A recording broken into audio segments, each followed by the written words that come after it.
Budget নিয়ে কথা হয়েছে। বিভিন্ন পরামর্শ দিয়েছেন উপদেষ্টারা।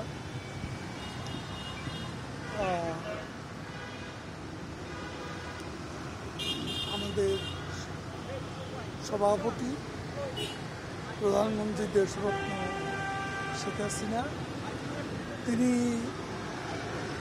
অখণ্ড মনোযোগে উপদেষ্টাদের বক্তব্য শুনেছেন।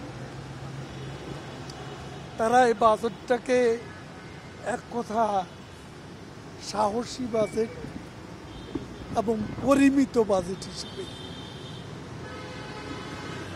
আখ্যায়িত করেছেন এবং এটাই সবার কথা ছিল যে বাজেট সময়ের সাহসী বাজেট, কিন্তু ইমপ্লিমেন্টেশন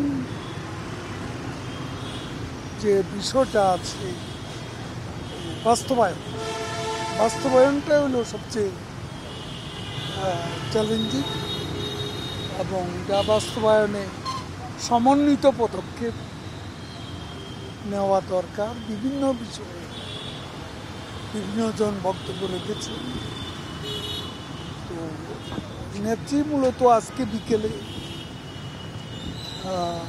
আমাদের পার্টির আলোচনা সভায় যে বক্তব্য রেখেছে সে বাজেট সম্পর্কে তার সেই বক্তব্যেরই প্রতিধ্বনিতা করেছেন এবং উপদেষ্টারা অনেকে আমাদের বিভিন্ন ডিপার্টমেন্টাল কমিটির চেয়ারম্যান সভাপতি তাদেরকে বলছে যে কমিটিগুলো উপকমিটিগুলোকে সাংগঠনিকভাবে আরও জোরদার করা, শক্তিশালী করা, এ ব্যাপারে উপদেষ্টাদের একটা দায়িত্ব আছে।